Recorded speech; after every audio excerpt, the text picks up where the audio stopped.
And it's a long way to the Delta from the North Georgia hills. And a tote sack full of ginseng won't pay no traveling bills.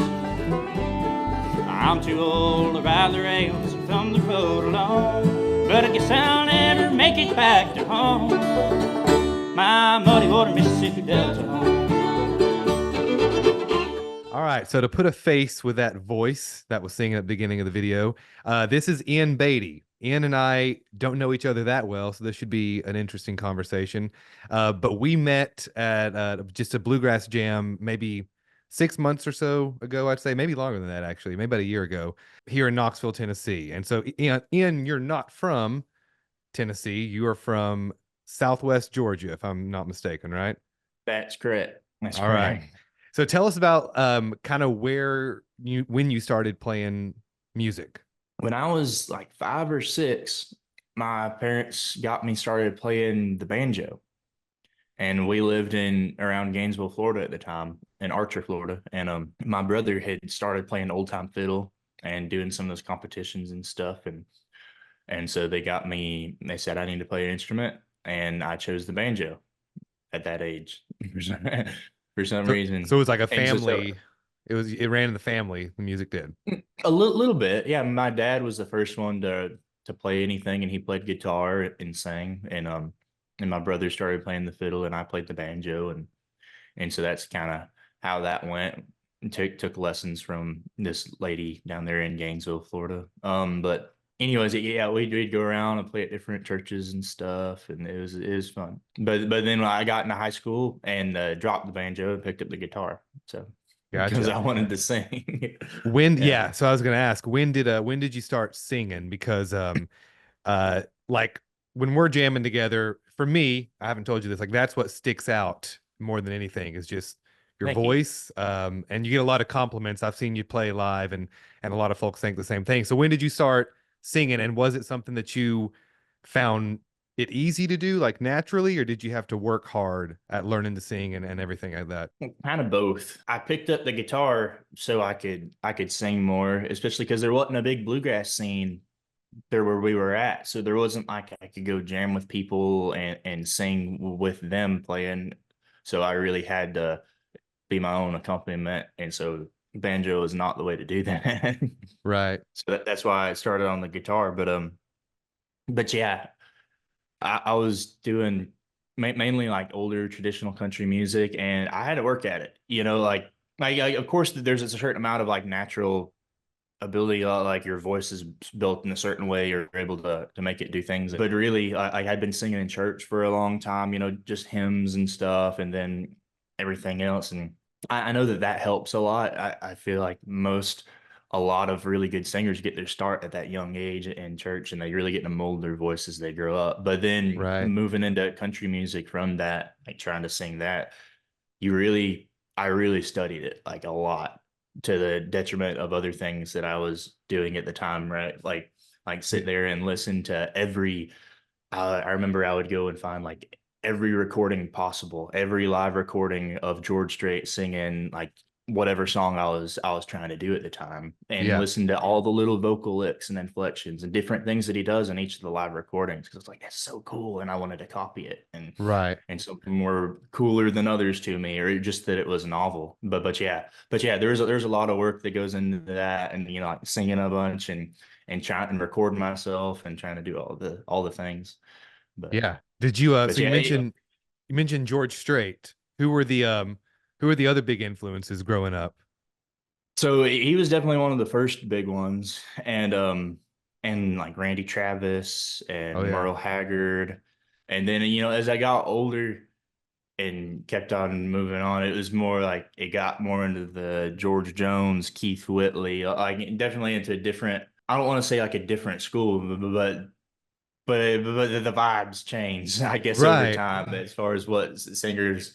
But yeah, definitely traditional country. And then as we got further, as we got like now definitely Keith Whitley, George Jones. Those are the big the big idols. Yeah, so I sing and play as well, and the thing that I see with or like I think helps me with a lot of the older stuff or just kind of learning in general and getting better at singing is that there's so many different recordings of like the same song.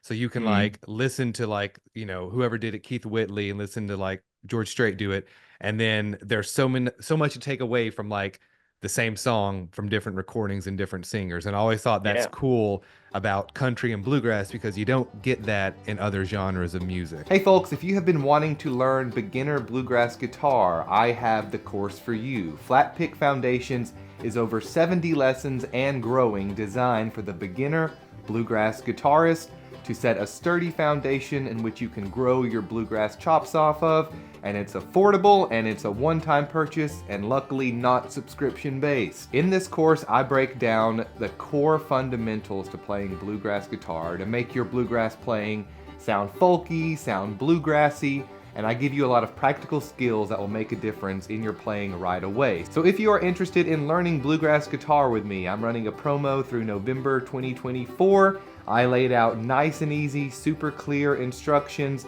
on-screen tabs. You're going to start learning bluegrass right away, feeling more confident in your new skill, and plus it's a great thing to work on now that it gets dark at 5 p.m. Back to the episode. So when did you make a pivot from like church to like performing live, or did you play with any bands? And when did you, so you mentioned Gainesville, when did you move, or what's the connection to Southwest Georgia?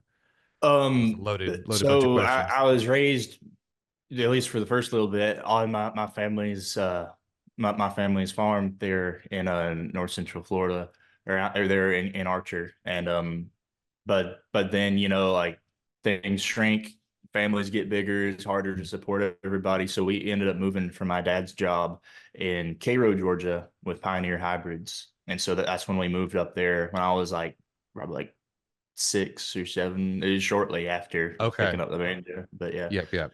Um no, So so that's when we moved up there, and that's the connection. gotcha. So was that's not near, what's the next biggest city for those, and myself, I'm asking for myself, like nearby, so where we kind of get a location. So Tallahassee, Florida is about 40 minutes south of there. Okay. And then Valdosta, Georgia is about 40 minutes. Or Valdosta is about an hour to the east. Okay. So, Gotcha. and Okay. then we're another probably 15 minutes to an hour from Dothan, Alabama. So we're way down in the very corner. Gotcha. And then how was the music scene in that area? Was there a lot, a lot of folks play with as you were growing older and kind of getting out of the or just kind of doing your own thing with music? How was that in And there wasn't Georgia? really a lot. There wasn't a lot to play with. I mean, I know there were like isolated little groups here and there, but like no one that we really got plugged in with. There wasn't like a big jamming scene where you just show up and meet people and play or anything like that. Mhm. So I really didn't get to play with a lot of people other than my immediate family and people there at church until I left. until I left. Yeah, Yeah. I went to college, but yeah. Where did you go to college at? I went to Kansas State University or Manhattan. Okay. I didn't know this. So how was the scene over there? Like were you playing in different bands or Well, no, I actually didn't really start playing in bands there either. I mean, I might play with someone every once in a while. I had like a regular performance at a little bar and grill, the Little Grill there in Manhattan, Kansas. They were super cool people. I yeah. just go in there and play once, sometimes twice a week for a while, and yeah, so that was super cool. I got to Yeah. do a lot of practice playing in front of people and different things. So that was nice. But then I was able to, at some point, they had like a little local jam with some different folks that I got plugged into, and went to that for a while. That was nice. But as school was busy and everything, I couldn't continue doing that. Yeah. But yeah. So really, I didn't get started playing with bands until I moved to Knoxville. Not but a couple of years ago. Yes. So And that's where we met here in Knoxville. And you've been here. When Mhm. did you move to the area? I moved here in January of 2023. So like Okay. a year and a half. Yeah, so I just moved back in July of 2023. So yeah, we're both kind of fresh in the Knoxville scene, I guess, and that's like I said, that's where we met. And so that video in the beginning. Tell us about that group and that performance and sort of what you've been doing since you've been up here. Because I've seen you play with Evie, who's going to be on one of these as soon as she finds the time. We should have got her on here today, actually. But yeah, tell me about that and like where that's going and sort of what you guys do with that. So that is the UT Appalachian String Ensemble is the fancy name that they've given to it. It's super cool, led by Sean. Like he hosts the Blue Plate Special, the WDVX deal, Okay. and but I think when I came into it was in this past fall. So I started there in August 2023, and by then I think they'd done like 3 semesters of it or something like that. They hadn't been going for super long, and Mhm. but they have a bunch of interest in it, so they're able to split it up into multiple bands, and that was just one of the configurations that they had that was on there. And if you go to WDVX's YouTube page, you can find all of the recordings of that. I mean, there's a big hour-long deal Yeah. where they have 3 of those bands get up there and play, so that's good. But yeah, so in that configuration, I'm playing Baker Northern, Evie Andrews on the fiddle. Baker's playing the banjo. There's Ella Saunders playing the mandolin and Jason Stats on the bass. And super cool musicians, fun to hang with and play with. But we just do like local things like that. Now that more people are getting to hear about us, there's getting to be a little more gigs Yeah. associated with that group. And but yeah, no, super fun group to play with. Last night, actually, I played with them at the UT's like trustee committee council or Oh whatever. yeah, yeah. But we played just last night Oh again. yeah. So How is this area? Like as a musician, as a singer, you're kind of I'd say a little bit more closer to Appalachia. Do you Mhm. feel it in like music? Is the culture sort of having an impact on you? Because I think it Oh has for yeah. me definitely moving back here. There's more music in my life. How about for you? Oh yeah. Yeah. I'm gonna graduate here in December, and I kind of don't want to move out of Tennessee Yeah. because there's so much music, man. I mean, I can play just public jams. I can play at least 3 or 4 times a week if I Yeah. want to. I can just go and do that. There's over in Bradbury, there's a community center there, Yeah, yeah. Bradbury, Tennessee. I go there most Tuesday nights. In Yep. Rocky Branch, down close to Maryville and Townsend, there's a jam there every Friday night I go to, and you know, just getting to go and be exposed to these, and there's these guys who go to those community centers and jam every week, and they, you know, like it's cool. It's Yeah. cool. They're really good pickers and good singers and stuff. And they'll, you know, you got to put a little bit of work in. You show up consistently and don't take breaks that you can't play and stuff like that because they want to sound good. So you need to show them that you're serious about learning and serious about playing something that's quality. But Yeah. but if you do and you stick around and become friends with those people, like they're gonna help you out. They're gonna Yeah, help you yeah. out, teach you some of the cooler things. And if you just sit there and observe, like you get so much out of it. And I've gotten a lot. I've gotten a Yeah. lot out of going to those things and putting in that time. Yeah, that's kind of how I learned that way. Just just watching other people. I went to ETSU, so went to school for it. Mhm. And yeah, that's half of the learning process is just sitting and just watching how everything's done, and Mhm. that's an important element of it. And it's cool how that's it's always part of the experience. Like, if you're learning bluegrass, if you're learning this style of music, you can't really get away from just the in person, just I don't know, just the bluegrass jams and everything that it teaches you. It's, uh, Yeah. it's if you're watching and you haven't been to one, encourage you guys to get out there and do it. But Ian, tell us about because in the realm of this music, and I don't know, I always tell people when I'm talking to them, I don't know if it's like the algorithm feeding me all kinds of bluegrass stuff or if the music is actually kind of having a comeback, which I sort of think the latter is true. It Mhm. seems like there's a kind of renewal in this style of music. Maybe it has to do with people unplugging, getting away from technology. Anyway, there's a lot of opportunities in it, and you have a shirt on that you've created in the hopes of getting it Oh, out there. So tell us the idea behind this design and sort of, or how you came up with it and what you're sort of doing with it or trying to do with it. so there was a shirt that was that had the Tony Rice Manzanita album cover on it, and so it was black and it had Tony Rice on there.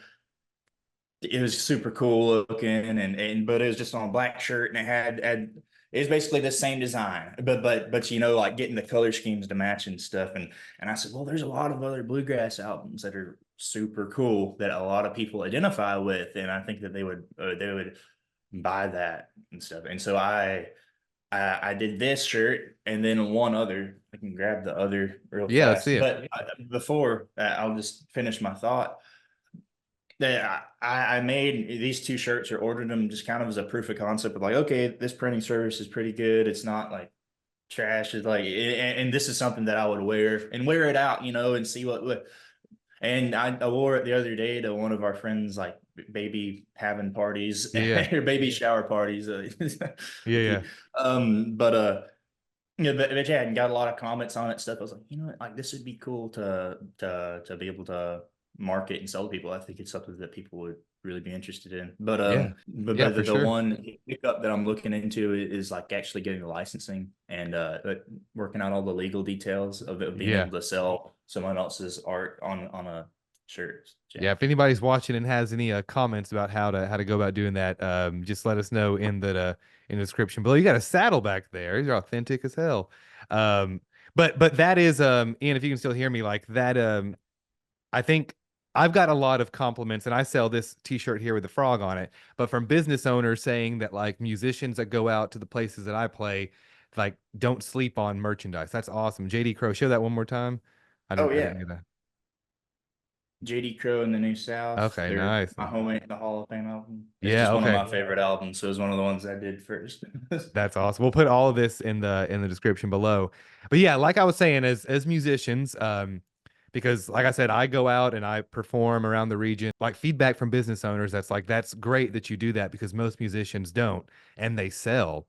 Like it's sort of one of those things to where people would rather buy something from you than tip you something and then not get anything in return. So that's kind of where the Yeah. merchandise for like I don't know, I do some content for like small musicians and things as well. So like this is that's great. Like it's great because as musicians we're always trying to make a little more and everything like that. And yeah, so that's cool. So Ian, I'll put if anybody's interested in the merchandise, I'll put all the links in the description. Before we hop off here, you mentioned JD Crow, and that's one of your favorite albums. Do you, I'm ending these with the same question. What other music would you recommend for folks that are getting into bluegrass or maybe long listeners that are, you've got some maybe obscure sort of recommendations, but what do you think? How long do you want to spend on this? Give me three, Give me three. or bands, or Yeah, just point people in the right definitely, direction. definitely check out this album, My Homemate in the Fall of in the Hall of Fame by JD Crow and the New South. They in that time Keith Whitley was playing in the band and the vocals in that whole album, chef's kiss. I mean, Okay. just great. And they've got the steel guitar and drums in it. It's really like a country bluegrass mix. Yeah, Some yeah, of that yeah. country grass. And it's Love that super, stuff. super cool. Another one, go listen to Kenny Baker. Um, this is a good album. The Kenny Baker plays Bill Monroe. Also listen to his Master Fiddler album. That's super good. And then someone I just started listening to the other day, the is it the Deer Creek Hollow Boys or something, or the Deer Creek Boys? I don't I, remember, but they have a couple covers of like a song called Dallas and a song called How a Cowgirl Says Goodbye. That's a Tracy Bird song yeah, that they Dallas by but like the Alan Jackson version of Dallas. I don't know. I Okay. don't know. Like, oh how I wish Dallas Yeah, yeah, was. yeah. Well, that's the version I know. I don't know who wrote the song. Yeah, gotcha. Okay. Well, they did a cover of that then. Yeah, Okay, yeah, yeah. but Gotcha. super cool. Like, I'm in big into the country grass sort of thing. So, Okay, gotcha. Gotcha. You mixing both worlds. yes. Well, they go together so good. They Yeah, do. yeah. All right, Ian. Well, we'll put all of your information below. You've got a YouTube channel. You're singing on it. Anything else you want to tell everybody watching? Yeah, the YouTube channel, Instagram, TikTok. That's about it, really. But yeah, Yeah. go listen to me, see if you like it at all.